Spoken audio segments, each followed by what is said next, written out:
My name is Barry Davis. I'm a divorce mediator, and what that means is that I help keep my clients out of court, I keep their kids out of the middle, and I help them move on with their lives as quickly and economically as possible. One of the main things that we handle in a comprehensive, proactive parenting plan is that we talk about the major holidays. And for many people, the most significant holiday is Christmas, both because it's significant traditionally and because it's right there in the middle of that 2-week winter break.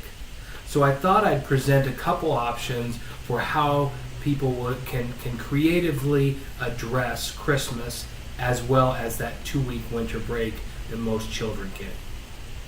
So I look at 2 overall approaches, and then you can take one of those and modify or tweak them based on what the individual needs are of the client.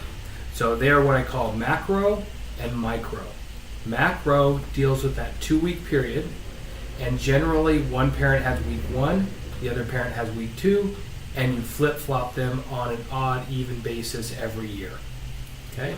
Micro is where we drill down on the 24th and 25th and maybe a day or two before or after and work with just specifically that time. So let's talk about macro first. Macro, I think, is really good for clients that travel a lot during the holidays. It gives them a full week. They can travel to the Midwest or the East Coast or wherever they need to in order to spend some time with family. So that's the positive there, I think, is it gives you a longer period of time. The downside is that generally Christmas and Christmas Eve are usually in the first week. So if you've got the second week, you've got New Year's, but that's kind of the distant cousin of Christmas, usually not as important to most families. And so you don't see your children that Christmas if you do the macro with week on, week off. Now, if we go with the micro, where we drill down the 24th and 25th, what oftentimes happens here is one parent has Christmas Eve, the other parent has Christmas Day, and we just need to figure out when the transition time is. What I highly recommend to my clients is that we also expand that a little bit.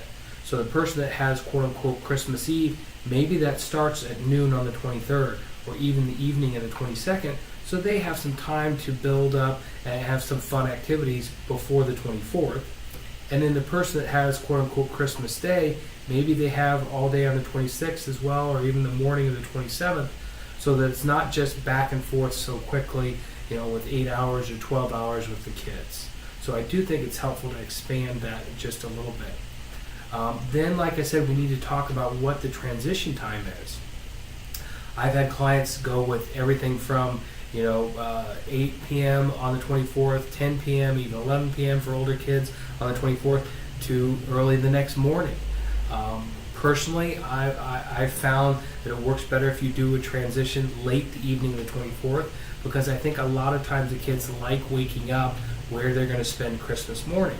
But I've had plenty of clients that do things different ways, and that's the key and the beauty of divorce mediation.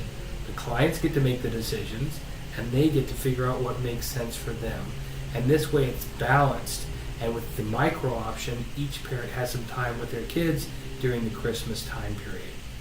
Now, I also have clients that for the first year or two, especially if they're in divorce mediation and they're working well together, they might jointly spend that Christmas time together. So there's all sorts of options that we can discuss when it comes to mediation, and that's really the benefit of working well together in this divorce process, is that you get more flexibility, you get more goodwill, and therefore you'll be able to spend more and better times with your children. So those are just some general options as far as Christmas. I hope that's helpful. If there's any other more detailed information you'd like, please feel free to contact me at my website, which is davismediation.com. Thank you very much.